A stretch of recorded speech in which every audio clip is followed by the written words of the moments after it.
I don't know why it does that. Like I'm trying to find the setting. It just started doing that. Yeah, it's a Anyway, new thing, I think. is it like for Yeah. you too? Yeah, my clients are getting the same message when I record. Ah, okay. Anyway, thank you for tuning in to Grieving Voices. Today's guest is Emma G. Rose. She is an author, publisher, and host of the Indie Book Talk podcast. She started writing her first novel as a way to cope with her cousin's death by suicide. Today, she's getting ready to publish her third contemporary fantasy novel about people living through difficult situations, including near death experiences, suicide, and grief. Thank you so much for being here. Thank you Happy for to have having you. me. Yeah, no problem. So let's start with your grief writing journey and where that begins. Okay, so I guess to really tell this, I have to go back to before the grief incident. Um, so I'd always wanted to be a writer my whole life. As soon as I figured out that books were a thing that people wrote, they weren't just magically created, I wanted to be a writer. And so I was that kid who was always scribbling in a notebook. I was reading all the time.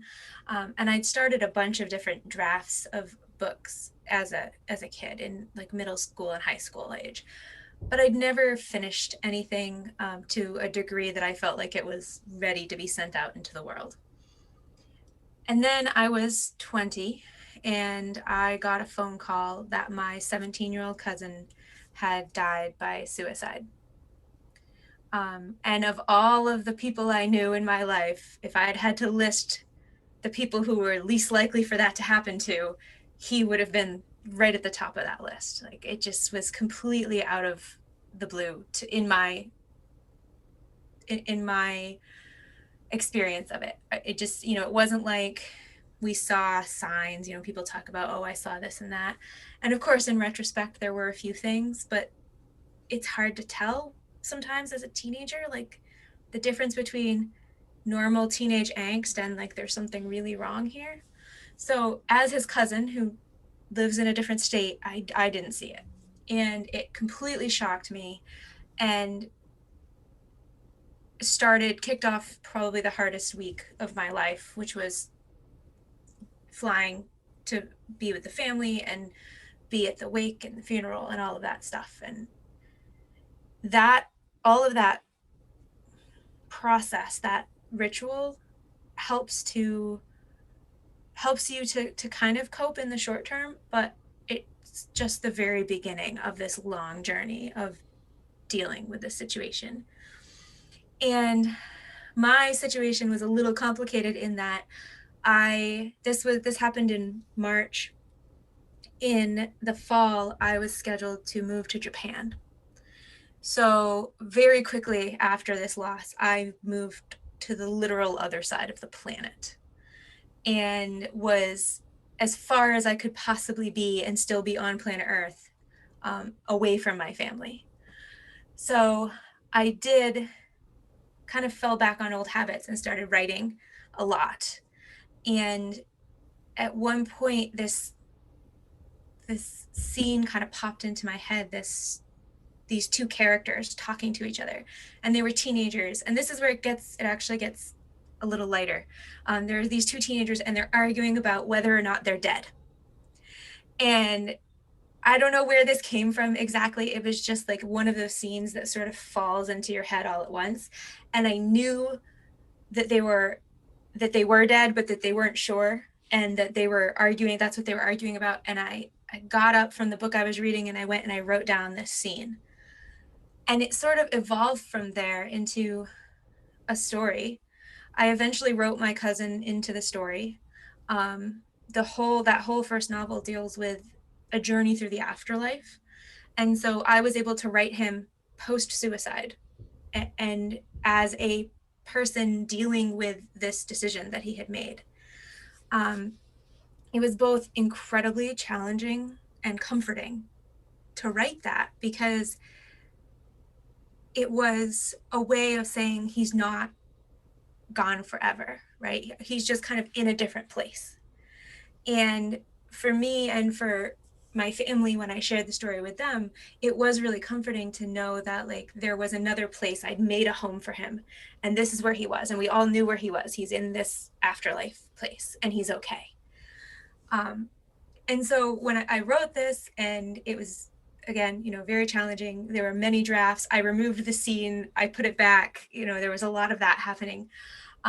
But when I shared it with family, people who had known him, they kept saying to me, this is really comforting. This made me feel better.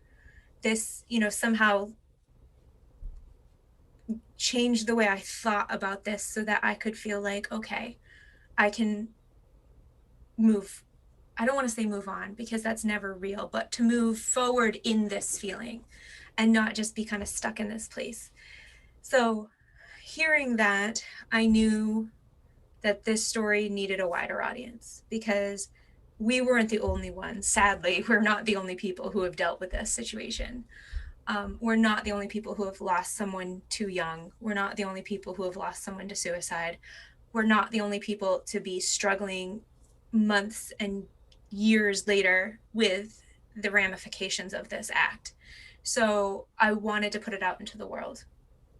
And even knowing that that was true, knowing there were people out there who needed it, I still sort of dragged my feet for years because, first of all, there's all the complication of getting something published. It's not a super simple process always. And depending on which avenue you choose, I originally went with the traditional publishing route. I was querying agents. I was sending out cover letters saying like, this is what the book's about, and do you think you can sell this? And most people said, no, we don't think we can sell this. A few said, this is incredibly intriguing, but I don't know where to put it. It was a weird story. It bothered people that the whole thing happened in the afterlife. It bothered people that like it was funny. It's a legitimately funny book because they're teenagers and teenagers are hilarious, but it was also dealing with these really heavy issues. And so it was this weird balance. And I finally ended up independently publishing it, starting my own publishing imprint, putting the book out into the world. And it took me 10 years from the time of my cousin's death to the publication of the book. But I think it was a well-spent 10 years in learning how to deal with all of this. And the process of publishing, the process of getting it out into the world has helped my grieving process. And as I continue to write, I continue to find layers of this grief. So the most recent novel, the one that's coming out in July, is Assembling Ella. And that is a story of somebody who 11 years later is dealing with the loss of her brother. So it enabled me to look at some of the things that people don't understand about long-term grief. And the times when, I mention my cousin and people go, oh, and they kind of cringe and they don't know what to say next. Or they're like, why are you still upset about that? Which is my favorite response, because I'm still upset about that because he's still gone and it's still awful. But I found myself kind of telling myself the story that I should be better, where even it was a few months before the final draft of this book. So I had sent it out to beta readers, which is like the first readers who kind of give you feedback. And I had sent it out to them. And so I was kind of in this place where I didn't have anything to do right this second. And it happened to fall during the anniversary of my cousin's death. And I found myself thinking, I should feel better than this. I shouldn't be so sad about this still. It's been this many years. How am I still so upset? How is it still a weight? March, as soon as the month of March starts, it's like I'm holding my breath. And I actually called my mother and I said, why am I still so upset? And she said something that actually sort of, it was true, but it was also kind of devastating to hear, which was, the anticipation is worse than the day because you know it's going to happen.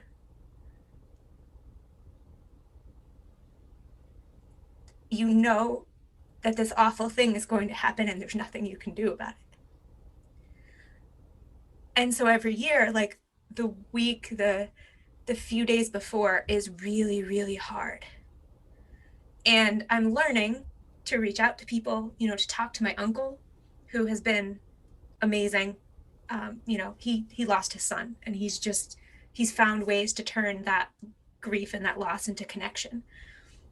In many ways, he's a role model to, you know, we do different things, we do it in different ways, but ultimately we're both trying to say, you are not alone, and this should never happen to anyone else ever again. And whatever we can do to save people from that, or to, you know, bring them forward just a little bit to know, like, you're not alone, you're okay. And there's all these people that would be really upset if you left. That outreach, that, you know, remembering that you're not by yourself is like the biggest thing. It's everything in this. And that's why I write books. Not only to remind other people that they're not alone, but to remind me, because people come out of the woodwork when I share these books, when I share these stories. I get emails, I get direct messages on Twitter, I get, you know, these long messages on Instagram saying, I read this book, it changed the way I think. I read this book, I realized someone else gets it. I heard you speak. They haven't even read the book. I heard you speak and I understood. You know, I felt something. That's why I do it. I don't think there'll ever be a time when I'm over it. You know, I don't think you ever get over grief. You live with it and you live through it. And it's okay to not be over it. It's expected, because you never don't love that person. You never are happy they're gone. So you're always grieving in some way or another.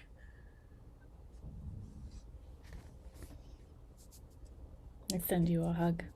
Thank you. Thank you for sharing. I think your mom had it right. Because it's the anticipation that is almost worse. Well, I don't know. In all the work that I've been doing and podcast episodes I've recorded with grievers, it is a similar story of the week of, the month of, the day before, the day of, even days after. It's when self-care is really super duper important, and I know that's a buzzword now, but especially in grief, that's your hope. Really, especially maybe early on. So what did help you, and when did this happen? This was 2008. So it's been 13 years. Yeah, and it's been 13 years, friends. Yeah. There's no timeline, right? 30 plus years my dad's been gone. There's no timeline. The chair's still empty. Mm-hmm. My son's going to graduate in 2 years. I'll probably be thinking about my dad and how I wish he would be there, right? Like, your life events keep going on and that person is still gone. That doesn't change. So the grief changes, but the missing doesn't. Right. And I heard the same thing. Well, you should be over it by now. Yeah, well, I'm not a stuffer like you. Because the people who are saying that are stuffing their emotions. Excuse me. They're stuffers. Mm-hmm. They're either turning to the bottle, turning to relationships, turning to Facebook or reality TV or something that makes them feel better for a time. Mm-hmm. And they're not really addressing what's going on. And it catches up with people eventually. It does. So what helped you? I'm circling back to the question now. What helped you and is continually helping you other than writing? Because not everybody's a writer. Right. When the time gets closer and when March, because March is my month too. So. I mean, writing is like my primary coping mechanism for most things, but outside of that, reaching out to family members and just saying like, I'm not okay. You know, sometimes I send my uncle just like a heart emoji. I did it on my cousin's birthday this year, like the day before his birthday. I just sent that. And it's that little moment of connection. Hmm. And when you're grieving, it's really hard to connect with people because you want to sort of curl yourself inward and protect. You know, you want to protect that thing that's hurting, which is you. But it really does help to reach out and just say, like, I'm not okay. And to acknowledge that out loud and not feel like you have to be smiley and fine when you're not. That's huge for me. One of the kind of sweet things that my uncle did, he took some of Nicky's old t-shirts and he cut them up and he wrote his name and his birth and death dates on them. And Nicky had always wanted to travel. Um, so we took the pieces of t-shirts to just random places. I was in Japan, so he sent me one, and I left it in a temple in Japan. And you know, my family went out to camp a camp that they'd been to several years in a row, and they like tied one to a rock and dropped it into the lake. And it was all those things that remind you that the person is not here with you, but that they were, and that they're still part of what you're doing. We still talk about him regularly. You know, it's not, there's no taboo against bringing him up. My uncle will joyfully tell stories about the hilarious and ridiculous things that my cousin did. He was, you know, the class clown, the funny kid who was always getting up to something, and those stories are told. And that I think makes a huge difference too, and not avoiding, because yes, it makes us sad, but it also makes us happy. Because my favorite author, Terry Pratchett, has a quote: uh, do you not know that a man is not dead while his name is still spoken? And I think that continuing to speak someone's name is not only a confirmation that your grief is valid and that this you know, it's not like this bad feeling that came from nowhere. It had an origin, and that origin was the love of someone. You don't grieve someone that you didn't have some sort of feeling for. There, that's just, you know, a name on a paper somewhere. But somebody that you grieve is someone that you loved, or sometimes didn't get along with really well and had complicated emotions around, or you know, they evoked something in you. And so what you're grieving is not just the person, but also everything around them, the you that you are when they're around, and the way that they fit into your relationships in your world. We are 8 cousins, a boy and a girl in each family, and Nicky is a part of that, even though he's not present with us anymore. And so he comes up and we talk about him, and that makes a huge difference, I think. I would I agree. Yeah. Your uncle sounds like a really good mentor in Oh, he's grief. amazing. He's Yeah, amazing. really leading by example. I love that story with the t-shirts. It's beautiful. Yeah. He's done a lot to both remember Nicky as an individual person, but also to help other people who might be going through similar struggles. So he started, in Nicky's remembrance, he started the Nicholas Wayne Fernandez Scholarship Fund, which gives a scholarship. It's not a huge scholarship, you know, we're not millionaires here, but it's a scholarship to um, kids who went to the vocational school that Nicky was attending. And so that exists. But we also did the Out of the Darkness walks, which are fundraising events for the American Foundation for Suicide Prevention. And my uncle got really involved in suicide prevention programs in the state of Massachusetts, which is where they're from. He worked actually on with this, like the state legislature, to get suicide awareness training into schools, which was interesting because when he started, they asked him to talk at what would have been Nicky's graduating class. And just before he went on stage, they said, "Oh, don't say the word suicide." Yeah. And so that, don't say that word, that comes back to the same thing of don't speak their name because you'll make someone sad. Don't say that word because you'll put it in their heads. You're not putting that idea into anyone's head. They already have the idea. Mm-hmm. But when you bring something out into the open, you demystify it, you take away some of that feeling of no one understands, no one's ever been where I am, no one gets what I'm feeling. That all of that is connected. The grief, the suicide, all of that is something you have to talk about. And mental health as a stigma, those are things we have to talk about, and we're getting better. Now he can go into a school and give a talk specifically about suicide prevention, and no one thinks that's weird. But 13 years ago, don't mention the word. Tell us about Nicky So and the impact he had on you. he was the youngest of my cousins. Only my little brother is younger than him. So he's the youngest of my cousins, and he always had sweaty hands. He was just, some people just do, and he always did. He always wanted to hug you.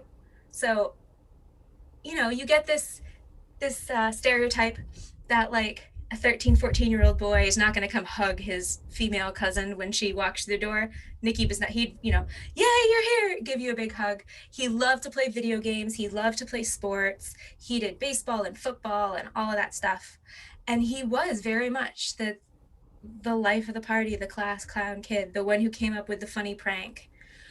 He takes after my uncle. He was a bit of a daredevil. You'd have to stop him from doing things like, can I jump off the trampoline into the pool? He was that kid. You had to be on watch because he would get into trouble. But he was just the sweetest person. He was legitimately wanted people around him to be happy and joyful, and he was that himself for the most part. And I associate the color green with him because he wore it a lot. And so we all wore green for a long time afterward, a particular shade of green.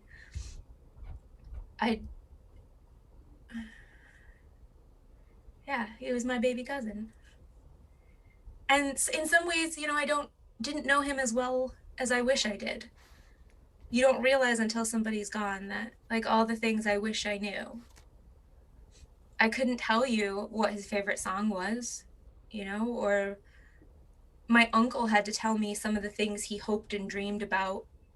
What did he want to be when he grew up? And, where did he want to travel? All of those things. Like, I didn't necessarily know that because I was 20 and he was 17. And, the younger you are, the more those ages matter. Mm-hmm.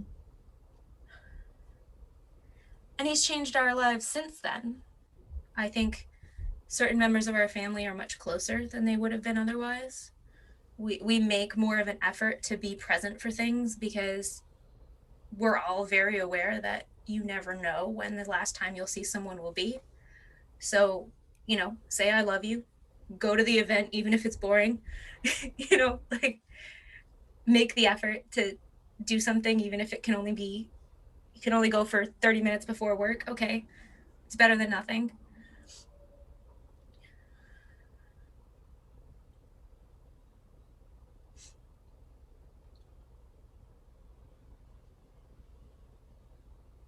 But yeah, he was just a really happy kid.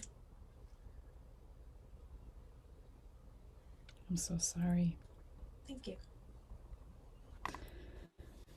Well, I'm curious too, was the family always so open and vocal with each other before this happened too? We're pretty good at talking about hard things, I think. We got better about it. I think, again, sometimes it's hard. I was 20, so the world you live in when you're a teenager or a young adult isn't always 100% reality. But I do think that we were pretty good at being open and vocal. You know, we always um, said, I love you. We took pictures together, you know, but I just think that we're much more willing to talk about hard things now.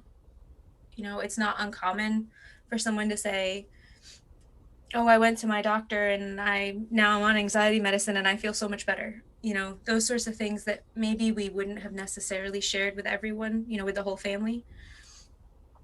Um, and I think my nuclear family, my parents, my brother, we are exceptionally good at talking about things like death. You know, we've have very open and honest conversations about what do I want to happen when I die, what, you know, who do I want making decisions for me, what do I want to happen to my body after I die, all of those things that again people sometimes really struggle to talk about, are, I don't want to say comfortable, but they're not uncomfortable topics.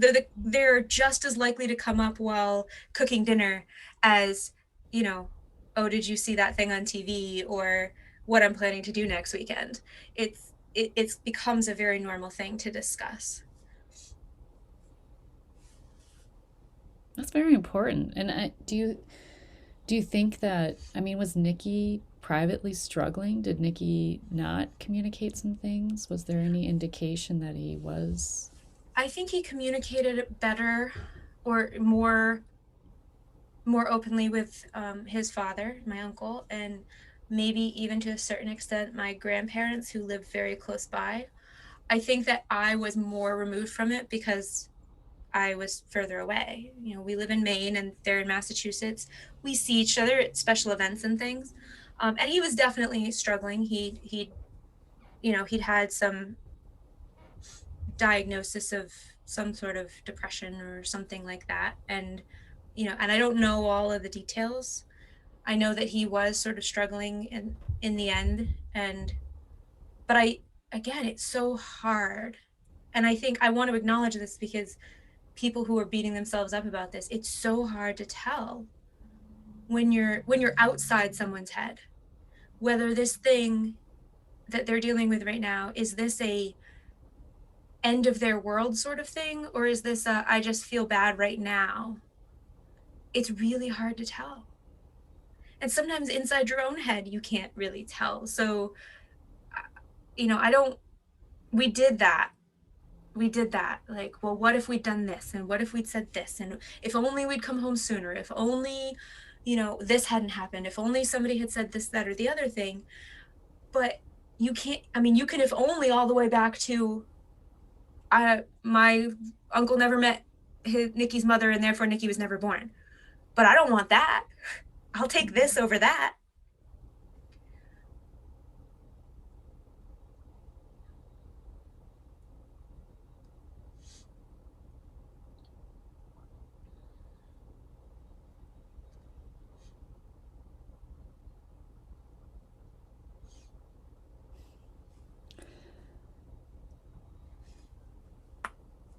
I had a thought and it escaped me. I'm gonna have to edit this out. Um,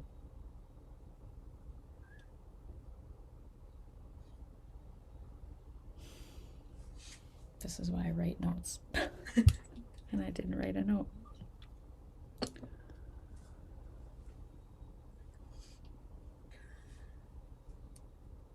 Give me a second. Yeah, no rush.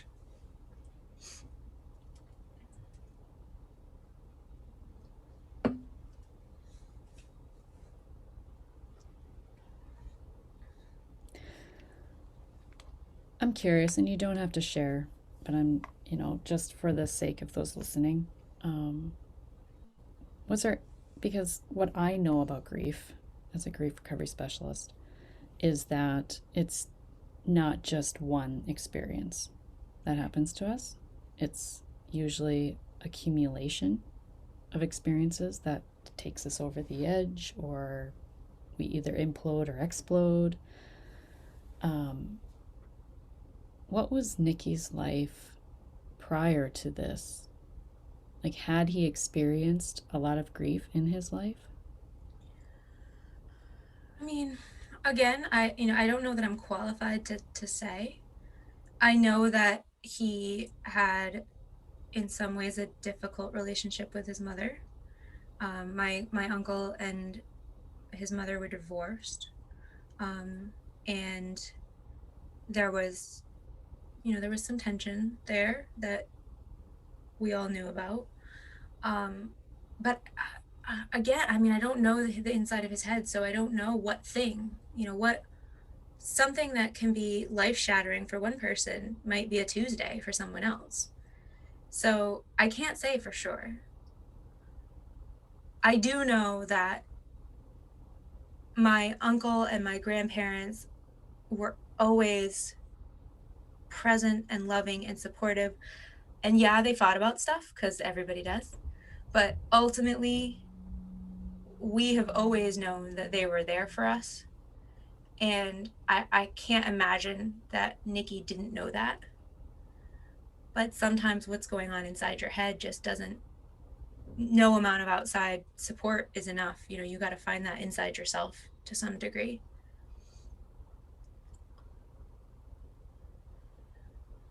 So that's really, I guess, the best answer I can give to that. I just wanted to just highlight, though, that exactly what you said is that an event can happen to one person and it can feel like a Tuesday, and it can be an absolutely soul crushing thing to somebody else. Mm-hmm. And the divorce rate is quite high, and usually children are the collateral damage of that. And this is why, too, I'm passionate about the Helping Children with Loss program. It's for mm-hmm. the adults, especially with young children, younger, even, it doesn't matter the age really, but this is why I'm so passionate about the education of it, because when we as parents, are you a parent? Mm-mm. As a parent, and I have teenagers, I have 3 teenagers now, I have learned the value of cleaning up my own shit. Yeah. Really. I'm now going to have to mark this explicit. But it's the truth. It is the truth. Because my junk impacts my parenting, therefore will impact my children. Mm-hmm. And I don't want my junk to interfere with their future. And so if you're listening to this and you are maybe getting a divorce, you already are divorced, and if that isn't even your situation, maybe you're estranged from the biological other parent, whatever the situation is, maybe maybe you adopted children and you're divorced, whatever, it doesn't matter. Clean up your own shit. I mean, this is why this is so important, because when we start to clean up and sweep our doorstep, it ripples in our lives. Your uncle he cleaned up his doorstep. He started, and he's making ripples in other people's lives. Look at the influence he's had on you and the impact in your grief, just by him leading by example. So it really comes down to lead by example. Not just in the basics of life, but when it really matters, and when it comes to grief, because we don't know what people are struggling with. Mm-hmm. But if you can't allow yourself to ask the tough questions because you're afraid of the answer, or you can't handle the answer, that's your indicator that you've got some personal work to do. I'm getting off my soapbox now. So, I didn't expect that, but it's heartbreaking. It's heartbreaking for me to hear these stories like this. And not just Nicky, it's just ones like it even, mm-hmm. That we just never know what impact our actions have on others. Not that this is by any means your uncle's fault. I am not saying that. Or his mother's fault. I'm not saying that. I'm just saying, what do you have to lose by addressing your stuff? Mm-hmm. and that potential is really high to be a lot. Your future, your own potential. We sacrifice. When you don't address the stuff within you, you are sacrificing little bits of yourself. Mm-hmm. So what has your grief taught you? Because that's I mean, I've learned a lot. So what have you learned in your grief? I yeah, how do I narrow this down? It has taught me that I am not alone, have never been alone, cannot be alone, because there's always another person in the world who has experienced something like what you're experiencing.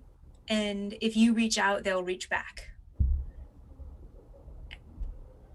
That's, I mean, I've built my whole writing career around that idea that if I reach out, the people who need to will reach back. And I don't think I would have known that if I hadn't had this experience.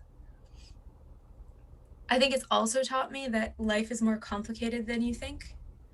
So, you know, no single experience is like, okay, this is everything, or no, or even something that feels like, how do I put this? The ripples of an individual experience spread out through your life. When Nicky died, my brother's much younger than me. My brother was 12. And a teacher at his school who also happened to have grief professional training said that children will grieve as they grow. And I remember as a 20-year-old, I said, that's stupid. He's going to grieve and then he'll just go on with his life, right? Because of course I had never had this level of experience. And I have learned that people do in fact grieve as they grow, and sometimes they don't realize that's what's happening. And so sometimes that, and in some ways this is what Assembling Ella is about. Sometimes reaching a milestone, everyone around you is like, yay, we're seniors, isn't that exciting? And you're going, my brother never got to be a senior. Why do I get to surpass him? You know, my cousin never will get to be 21 years old. He'll never get to have that ridiculous party that everybody has and, you know, get into trouble. He missed that. And knowing that no single experience is all happy or all sad. Nothing you experience in your life is all good or all bad. It's this balance of things. And you can, I don't believe everything happens for a reason. I don't believe that there are fates out there making the world be a certain way. But I do believe, and this has taught me, that you can find lessons and guiding principles out of even the worst things. And that if those terrible things happen, the best thing you can do is look for the lesson in them, because you might as well learn something if you have to go through this horrible thing. You might as well let it make you a better person. You might as well let it connect you more to people, because the alternative is to let it break you down. And I don't want to do that. I had a podcast guest once say, I've never forgotten it. I said, in grief, and she had lost a child. And she said, when you lay down, when you lay, you decay. Mm. Yeah. Yeah. So, and I like to say that you're already suffering. You might as well be suffering and moving your feet. Right. Right. Taking action, baby steps, whatever you have to do to. I had a podcast guest yesterday that shared a story of another cancer, a woman going through who is living with metastatic breast cancer, and sometimes it's just your goal is just to get out of bed. And that's Mm-hmm. it.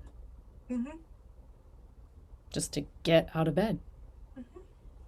And because when you lay, you decay. I've just never forgotten it. Yeah. Um, throughout your grief experience, which I totally identify with what you said, you grieve as you grow, because I was 8. Mm-hmm. So that's why I say I'm pretty much a lifelong griever. Mm-hmm. But in your grief experience, what has given you the most joy and hope for the future?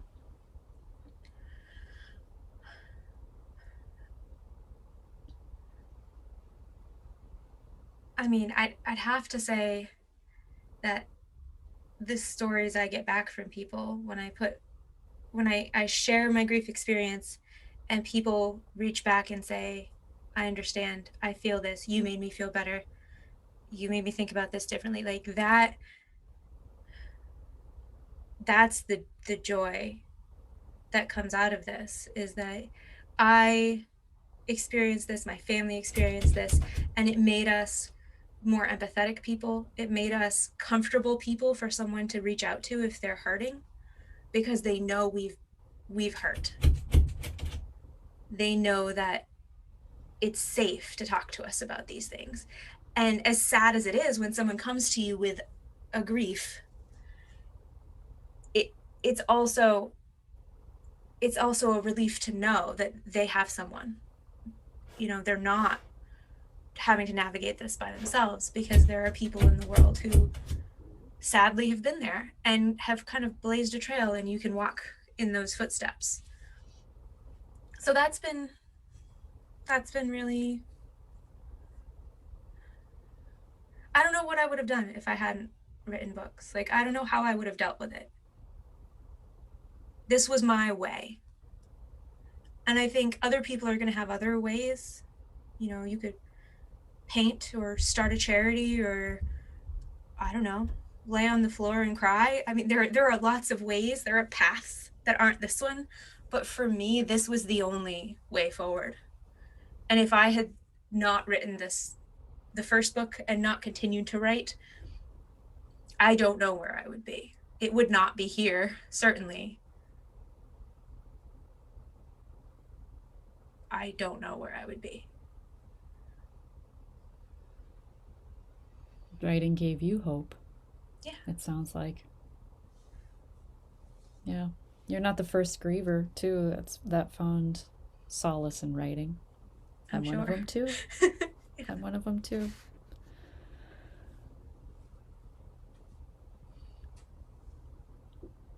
What else would you like to share today?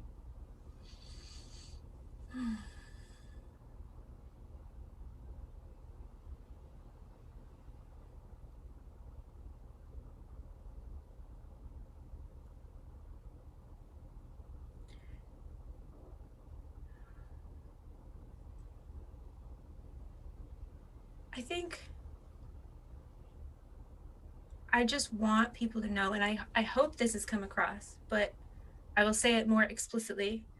I want people to know that your grief is not wrong, and there's nothing wrong with you. This is hard. It sucks. It's sad. It feels meaningless and stupid, and why should anyone have to do this?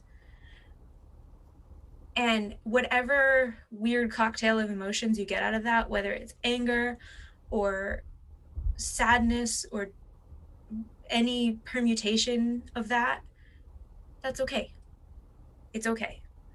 Fighting those feelings, saying I shouldn't feel this way, I should feel better, I should do this, that's just not going to help you. So it's really okay to be sad. It's really okay to not be okay. It's really okay to block out 3 days of the month and say, I'm not working because I can't. Because this is my observance. This is what I'm doing. That's totally okay.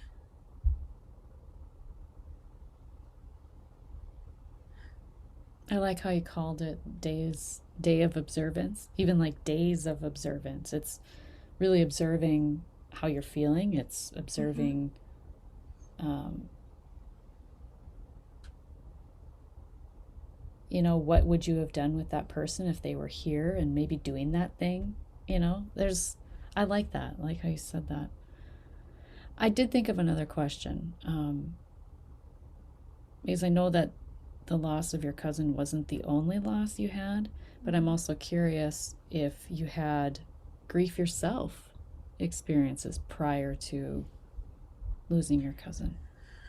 The only person I had ever lost before Nicky was my great grandmother, which is a very different experience. She had been in a nursing home for many years. She'd had a stroke. She wasn't herself, and she knew she wasn't herself.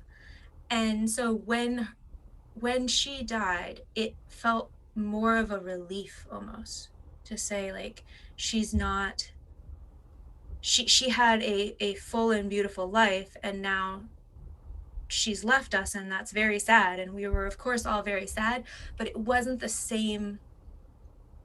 There was no anger. With Nicky there was a lot of anger, and it's hard because it was a kind of displaced anger, like, who am I mad at? Not Mm. really mad at him. i'm not I'm not mad at anyone. I'm just, like, mad that this is even a thing. I'm mad that this is possible in the world. I'm mad that somebody who had his wake was like, there were people out in the driveway waiting in line for like an hour to walk by the receiving line. His childhood orthodontist was there. Like, that somebody who could have that big of an impact could choose to leave was very upsetting. And I was kind of angry at him, let's be honest. I was. I remember sitting on the floor during the wake with my little brother leaning against me and just being so angry at Nicky. Like, if he could see what's happening right now, he would undo what he did. And so it's a very different grief. But the year Nicky died was actually really hard because it was the year everyone died. We lost Nicky in March, a close family friend a few months later, my aunt-in-law, I guess you'd call her, died complications related to her cancer, which she had fought breast cancer and won, but the treatments had weakened her heart and she died. So my last weekend before I moved to Japan, I went to a funeral. And then in December, my paternal grandfather, who, granted, I wasn't super close to, he died as well. And it was just like that culmination. It was just thing after thing after thing.